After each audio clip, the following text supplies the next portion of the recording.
अस्सलाम वालेकुम अजीज तलबा। मिसलिनियस एक्सरसाइज 13 है। इसका जो प्रीवियस लेक्चर था, लेक्चर नंबर 56, उसमें हमने क्वेश्चन नंबर 2 के फर्स्ट पार्ट यानी कि पार्ट ए से लेके पार्ट एफ तक कंप्लीट कर लिए थे। अब हम इसका पार्ट 2 अटेम्प्ट करेंगे। क्वेश्चन नंबर 2 का पार्ट 2 है। इसकी स्टेटमेंट है, the length of each side of a regular octagon is 3 centimetre, measure its perimeter. यानी कि हमारे पास एक रेगुलर ऑक्टागन है। रेगुलर ऑक्टागन एक ऐसी फिगर है जिसकी 8 साइडें होती हैं और तमाम की लेंथ इक्वल होती है। तो मैं समझाने के लिए यहाँ पर आपको एक ऑक्टागन ड्रॉ कर देता हूँ। ये पेपर में बनाना जरूरी नहीं है, जस्ट समझाने के लिए बनाऊंगा। फॉर एग्जाम्पल, ये हमारे पास एक ऑक्टागन है। अब गिवन ये है कि इस ऑक्टागन की हर लेंथ 3 सेंटीमीटर है। तो यहाँ पर फॉर एग्जांपल मैं मेंशन कर देता हूँ, ये लेंथ 3 सेंटीमीटर है। इसी तरह तमाम लेंथ 3 सेंटीमीटर है। तो हमने पेरीमीटर फाइंड आउट करनी थी। तो यहाँ पर हम सबसे पहले हेडिंग देते हैं। ये क्वेश्चन नंबर 2 है। तो ये क्वेश्चन नंबर 2 हम सॉल्व कर रहे हैं। तो यहाँ पर हम लिखेंगे रिक्वायर्ड पेरीमीटर, क्योंकि इसकी 8 साइड हैं। तो रिक्वायर्ड पेरीमीटर हमारे पास आ जाएगी 3 सेंटीमीटर हर एक लेंथ है और टोटल साइड्स हैं 8। तो 3 को मल्टीप्लाई करेंगे 8 के साथ और यूनिट यहाँ पर आएगा सेंटीमीटर। तो 3 8 टाइम्स 24 सेंटीमीटर हमारे पास आंसर आएगा। यानी कि ये जो ऑक्टागन है, इसकी पेरीमीटर यानी कि इसकी बाउंड्री की लेंथ 24 सेंटीमीटर आएगी। तो इस तरह ये पार्ट कंप्लीट हो जाता है। अब हम इसी क्वेश्चन नंबर 2 का थर्ड पार्ट अटेम्प्ट करेंगे। थर्ड पार्ट में है, write down the formula for finding the angle subtended by the side of n sided polygon at the centre of the circle. तो यहाँ पर ये तीसरा है कि कोई भी हमारे पास एक पॉलीगन है, उसकी जो साइड सर्कल के सेंटर पर एंगल बनाती है वो कितना बनाती है। तो यहाँ पर हम डायरेक्ट इसका रिक्वायर्ड फार्मूला लिख देते हैं।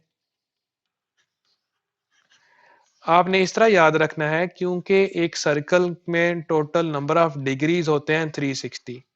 तो 360 डिग्री को हम डिवाइड करेंगे नंबर ऑफ साइड्स अगर n होंगी तो n के साथ। इस तरह भी लिखा जा सकता है या इस तरह भी लिखा जा सकता है। 360 डिग्री को हम 2 पाई भी कहते हैं इन रेडियन, और डिवाइड में हम क्या कह सकते हैं कि नंबर ऑफ साइड्स को n कहते हैं। तो अगर हमने ये फार्मूला फाइंड आउट करना है, कोई भी एंगल फाइंड आउट करना है एक ऐसी साइड से जो सेंटर पर बनता है। फॉर एग्जांपल, एक ये ऑक्टागन है हमारे पास, तो ये सेंटर पर क्या एंगल बनाएगी इसकी साइड, वो हम फाइंड आउट कर सकते हैं इस फार्मूले की मदद से। उसके बाद फोर्थ पार्ट है इसका, the length of side of a regular pentagon is 5 centimetre, what is its perimeter. ये फोर्थ पार्ट है इसका। तो ये सेकंड पार्ट की तरह होगा। इसमें हम लिखेंगे पेरीमीटर ऑफ, या रिक्वायर्ड पेरीमीटर लिख देते हैं इसमें भी।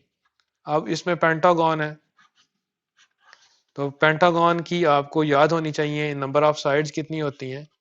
तो पेंटागन की 5 साइड होती हैं। तो 5 को मल्टीप्लाई करेंगे हम, हर लेंथ भी 5 सेंटीमीटर ही है 5 के साथ, यानी कि 5 साइड्स हैं और हर साइड की लेंथ 5 सेंटीमीटर है। तो 5 मल्टीप्लाइड बाय 5, ये 25 सेंटीमीटर बन जाएगा। तो इस तरह ये जो 3 पार्ट थे, पार्ट नंबर 2 3 एंड 4, ये हमने अटेम्प्ट कर दिए। अब इसी एक्सरसाइज का जो क्वेश्चन नंबर 3 है, जिसमें फिल इन द ब्लैंक्स हैं, उसको सॉल्व करेंगे। फिल इन द ब्लैंक्स इसलिए ज़रूरी हैं कि समटाइम्स वहाँ से मल्टीपल चॉइस क्वेश्चन भी बन जाता है और शॉर्ट क्वेश्चन भी बन जाता है। तो आइए अब हम इसका जो क्वेश्चन नंबर 3 है उसको सॉल्व करते हैं। मिसलिनियस एक्सरसाइज 13 का question number 3, fill in the blanks, आपको नजर आ रहा है। तो फर्स्ट है, the boundary of a circle is called. तो सर्कल की बाउंड्री को हम जानते हैं सरकमफेरेंस कहते हैं। तो यहाँ पर हम लिखते हैं कि सरकमफेरेंस। समटाइम्स ये शॉर्ट क्वेश्चन भी बन सकता है। उसके बाद सेकंड पार्ट है, the circumference of a circle is called. के सरकमफेरेंस क्या कहलाता है सर्कल का, तो बाउंड्री भी कहते हैं उसको। सर्कल की बाउंड्री भी होती है वो। नंबर 3 पर है, the line joining the 2 points of the circle is called. यानी कि सर्कल के कोई से 2 पॉइंट्स को हमने ज्वाइन करना है तो उसको हम कॉर्ड कहते हैं। CHORD इसके स्पेलिंग्स हैं। नंबर 4 पर है, the point of intersection of a perpendicular bisectors of 2 non parallel cards of a circle is called the. अच्छा, अगर हमारे पास एक सर्कल है, उसके हम कोई से दो कॉर्ड ड्रॉ करते हैं, लेकिन कॉर्ड ऐसे ड्रॉ करते हैं जो पैरेलल ना हो, देन उनकी अगर परपेंडिकुलर बाइसेक्टर ड्रॉ करें तो वो सर्कल के सेंटर पर हमेशा इंटरसेक्ट करते हैं। तो यहाँ पर हम कह सकते हैं कि सेंटर ऑफ द सर्कल, कि वो कहाँ पर पॉइंट ऑफ इंटरसेक्शन क्या होगा, सेंटर ऑफ सर्कल होगा। तो यहाँ पर हम लिख सकते हैं सेंटर ऑफ सर्कल। उसके बाद है नंबर 5 पर, circles having 3 points in common will, यानी कि ऐसे सर्कल जिनके 3 पॉइंट्स कॉमन हो, उन सर्कल्स को हम क्या कह सकते हैं। अगर 3 कॉमन होंगे पॉइंट सर्कल के, तो वो सर्कल एक दूसरे के ऊपर लाई कर रहे होंगे। तो हम यहाँ पर लिख सकते हैं कि कौन साइड लिख सकते हैं, कोई एक दूसरे के ऊपर लाई कर रहे हैं। उसके बाद नंबर 6 है, the distance of a point inside the circle from its centre is, आगे फिल इन द ब्लैंक है, देन द रेडियस।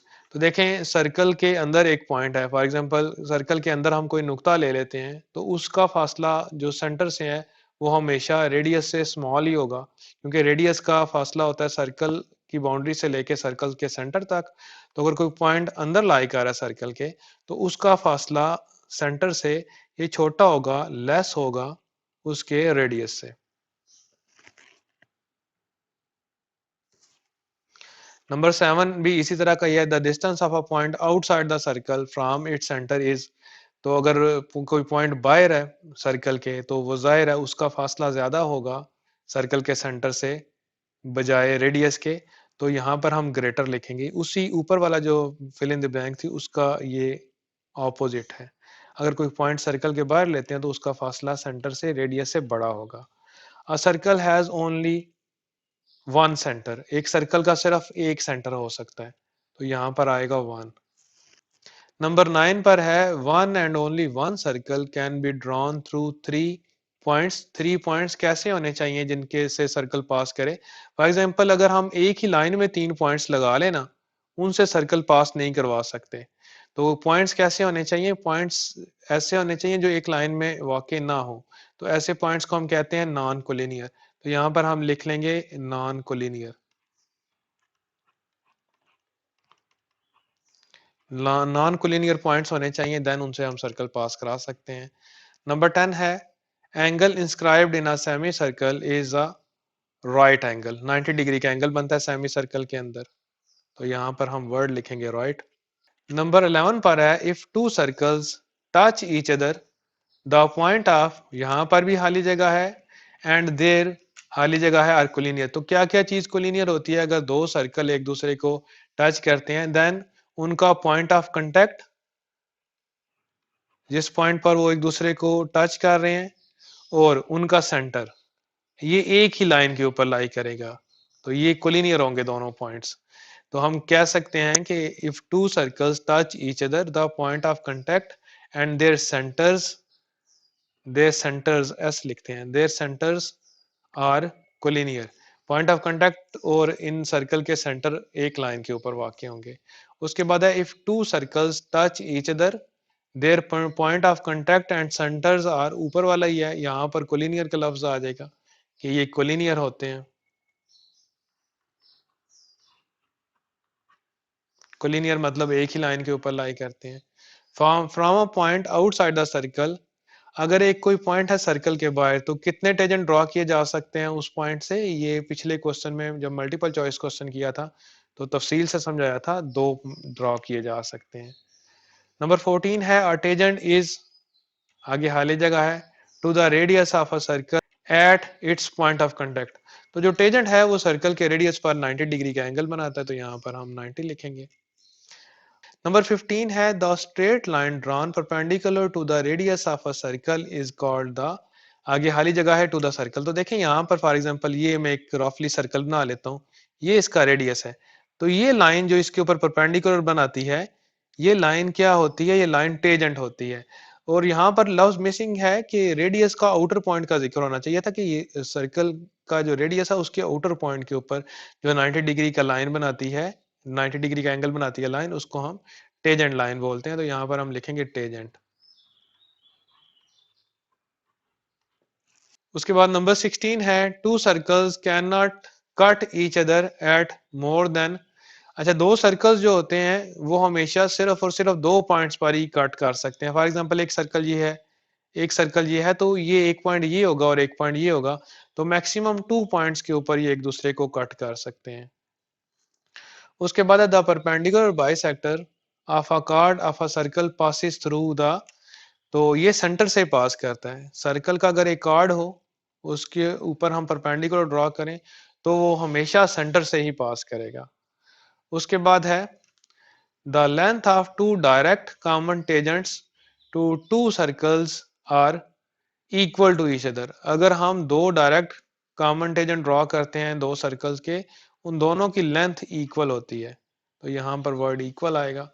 उसके बाद the length of two transverse common tangent to two circles are, ये भी equal होती है, चाहे direct tangent हो चाहे ट्रांसवर्स टेंजेंट हो, उनकी लेंथ्स इक्वल होती हैं। उसके बाद है if the incenter and circumcenter of a triangle coincide the triangle is, तो ये ट्राइंगल होती है इक्विलेटरल ट्राइंगल। इक्विलेटरल ट्राइंगल में ऐसा होता है कि सरकम सेंटर और इन सेंटर एक ही पॉइंट के ऊपर आ रहे होते हैं। तो यहाँ पर लिख लेते हैं इक्विलेटरल, यानी कि एक ऐसी ट्राइंगल होगी जिसकी तमाम लेंथ्स इक्वल होंगी। उसके बाद नंबर 21 है two intersecting circles are not, तो ये क्या है कि दो जो इंटरसेक्टिंग सर्कल्स नहीं हो सकते, यानी कि दो सर्कल एक दूसरे को जो काट रहे हैं वो क्या नहीं हो सकते, वो हम मरकज नहीं हो सकते, यानी कि उनका मरकज एक नहीं हो सकता। तो हम यहाँ पर लिख सकते हैं कंसेंट्रिक। कंसेंट्रिक सर्कल वो होते हैं जिनका मरकज एक ही होता है।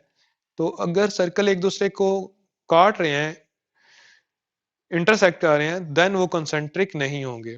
नंबर 22 है the centre of an inscribed circle is called, inscribed circle का सेंटर इन सेंटर कहलाता है। तो ये इन सेंटर की डेफिनेशन भी हो सकती है। The centre of an inscribed circle is called incentre, तो इन सेंटर की डेफिनेशन को भी आप इस तरह याद रख सकते हैं। The centre of a circumscribed circle is called, इसको हम सर्कम सेंटर कहते हैं। तो ये सर्कम सेंटर की डेफिनेशन भी हो सकती है। उसके बाद है the radius of an inscribed circle is called, inradius कहते हैं इसको।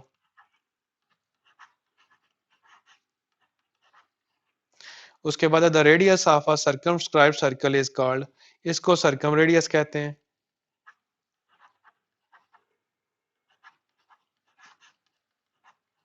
तो इस तरह ये चैप्टर 100% कंप्लीट हो गया है। तो ये लेक्चर नंबर 57 था जिसमें हमने जो ज्योमेट्री है क्लास 10 की, उसमें each and every question with theory complete कर लिया। अगर आपको किसी भी क्वेश्चन में मसला होता है तो आप प्ले लिस्ट ओपन करके वो देख सकते हैं, और अगर आपको वीडियोस अच्छी लगती हैं तो इसको शेयर भी करना है और सब्सक्राइब भी करना है।